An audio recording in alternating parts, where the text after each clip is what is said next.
Good morning. आज मैं आप लोग को बताऊंगी कि जो है समाज मनोविज्ञान व्यवहार का विज्ञान है या नहीं। इस पर मैंने थोड़ा सा बात करूंगी। विशेष विज्ञान के रूप में जो है सामाजिक मनोविज्ञान का विकास नया है। इससे पहले व्यक्ति के व्यवहार का अध्ययन दो सामाजिक पद्धति या विज्ञान, मनोविज्ञान या समाजशास्त्र के द्वारा किया जाता था। जैसे और इन दोनों का अध्ययन संबंधी दृष्टिकोण एक दूसरे का विपरीत भी था।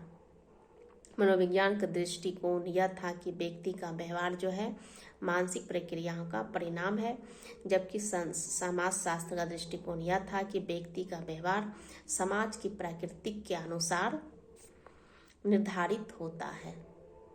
परंतु श्री डार्विन के खोज के पश्चात यह स्पष्ट हो गया कि व्यक्ति का व्यवहार का निर्धारण में मनोवैज्ञानिक और सामाजिक दोनों ही प्रकार का कारक का महत्व है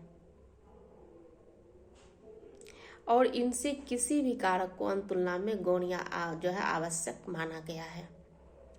यह अनुभव किया गया है कि एक विज्ञान को भी आवश्यकता है जो एक प्रकार के संतुलित दृष्टिकोण से व्यक्ति के व्यवहार को अध्ययन करे। सामाजिक मनोविज्ञान का विकास किसी दृष्टिकोण की पूर्ति हेतु हुआ है और संतुलित दृष्टिकोण इसकी प्रकृति का मूल तत्व भी माना गया है। ब्राउन ने अपने परिभाषा में कहा है या अपने बातों इस तरह से लिखा है कि समाज मनोविज्ञान व्यक्ति के व्यवहार के संबंध के अनुसंधान उसके साथियों के संदर्भ में करता है, चाहे वह किसी भी व्यक्ति के रूप में हो या समूह के रूप में हो। इस परिभाषा से यह स्पष्ट होता है कि समाज मनोविज्ञान जो है प्रकृति का एक विज्ञान है, क्योंकि यह वैज्ञानिक पद्धति का प्रयोग करके जो है वैज्ञानिक ढंग से ही व्यक्ति का व्यवहार के संबंध में अनुसंधान करने और उसके जो है वास्तविक ज्ञान को प्राप्त करने में इसका जो है बहुत ज़्यादा प्रयत्न किया गया। अब हम जब समय में व्यक्ति को उसकी वास्तविकता को पृथक नहीं करता है, वह यह जानता है कि व्यक्ति एक सामाजिक प्राणी होने के साथ साथ जो है और एक सामाजिक प्राणी भी है, मनोवैज्ञानिक प्राणी होने के साथ साथ एक सामाजिक प्राणी भी है और जो है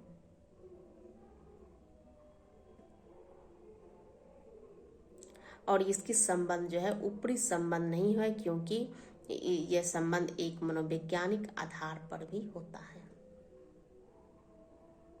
इस प्रकार समाज मनोविज्ञान एक और समाज से दूसरी और मनोविज्ञान से अपने को संयुक्त मानता है या रखता है, क्योंकि समाज संबंध जो है समाजशास्त्र का विषय है और उस संबंध को मानसिक आधार जो है मनोवैज्ञानिक का अध्ययन विषय भी रहा है।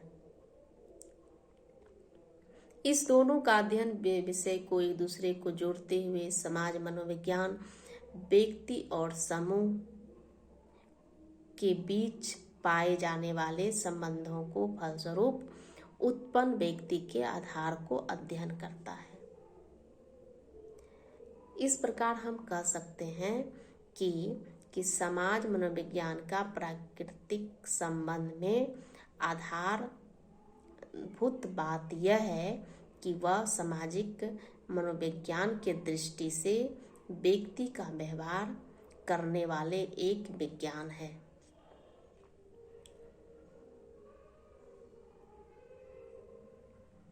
तो इसमें